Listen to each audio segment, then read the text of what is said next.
Assalamualaikum warahmatullahi wabarakatuh. Halo, perkenalkan nama aku Dea Amanda dengan NIM 2001039 dari jurusan Pendidikan Masyarakat Universitas Pendidikan Indonesia. Di sini aku akan menjelaskan tentang ideologi Pancasila dan pengamalannya. Pancasila berdiri melalui penggalian, penyerapan, kontekstualisasi, rasionalisasi, dan aktualisasi, harus dijaga dan dirawat sebagai karakter bangsa Indonesia.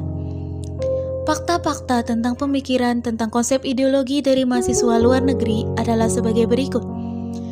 Sejak 1924, Perhimpunan Indonesia menerapkan 4 prinsipnya, yaitu persatuan nasional, non-kooperasi, kemandirian, dan solidaritas. Kemudian tahun 1924 juga, Tan Malaka menulis sebuah buku yang berjudul Menuju Republik Indonesia.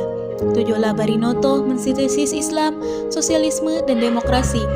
Dan Ilyas Jakub dan Muhtar Lutfi, Perhimpunan Mahasiswa Indonesia di Kairo, mendirikan Persatuan Muslimin Indonesia atau PMI pada tahun 1933 dengan slogan Islam dan kebangsaan. Pada 1926, Soekarno sebagai perwakilan mahasiswa di dalam negeri, tepatnya di Bandung, menulis esai di majalah Indonesia Muda dengan judul Nasionalisme, Islamisme, dan Marxisme. Juga pada tahun yang sama, yaitu 1932, Soekarno mengkonstruksi sintesis ideologi tersebut dalam istilah sosionasionalisme dan sosiodemokrasi. Kemudian setelah diasingkan oleh Belanda, Soekarno memunculkan istilah sosio-religius. Pada saat itu, Pancasila sudah menemukan bentuk awalnya.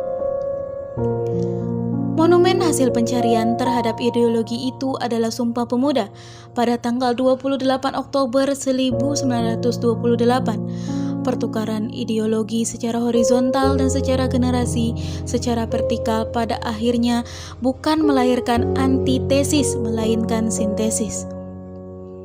Seiring dengan kekalahan Jepang, mereka janji akan memberikan kemerdekaan di kemudian hari melalui BPUPKI dan PPKI. Skenario ini bisa merubah karena bangsa Indonesia yang tidak terima. Di sidang BPUPKI lah kaum bangsa Indonesia mencetuskan pemikirannya untuk dasar negara sebagai satu syarat berdirinya negara merdeka dengan nilai ketuhanan, nilai kemanusiaan, nilai persatuan, nilai demokrasi, dan permusyawaratan dan nilai keadilan kesejahteraan sosial yang dicetuskan oleh tokoh-tokoh bangsa Indonesia.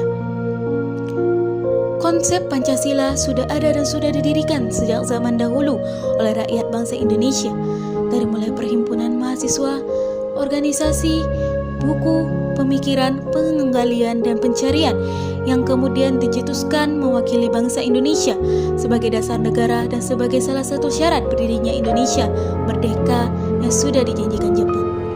Dari hal tersebut dapat kita ambil contoh dalam kehidupan sehari-hari bahwa ini yang kita lakukan pun termasuk ke dalam pengamalan Pancasila, seperti menghargai teman sekolah yang berbeda agama, mentoleransi hari raya mereka, piket kelas gotong royong, membersihkan sekolah, dan hal-hal lainnya dalam masyarakat.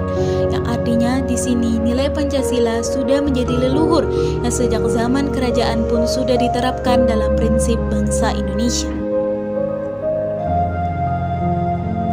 Kedudukan dan fungsi Pancasila sebagai pandangan hidup bangsa adalah digali dari unsur-unsur nilai yang sudah ada sejak luhur. Inilah fungsi dan kedudukannya, yaitu sebagai nilai-nilai hidup bangsa. Manusia senantiasa memerlukan nilai-nilai untuk tindakan ke depannya, dan nilai-nilai ini sebagai pandangan hidup merupakan acuan untuk menata kehidupan pribadi maupun interaksi dalam masyarakat atau alam sekitarnya. Oleh karena itulah manusia hidup bersosial dan bersama. Pancasila sebagai pandangan hidup bangsa mengandung 2 hal pokok, yaitu dasar pikiran terdalam dan gagasan mengenai wujud kehidupan yang dianggap baik. Pancasila harus sebagai asas pemersatu bangsa, sebagai pedoman dan kekuatan Romania bangsa Indonesia.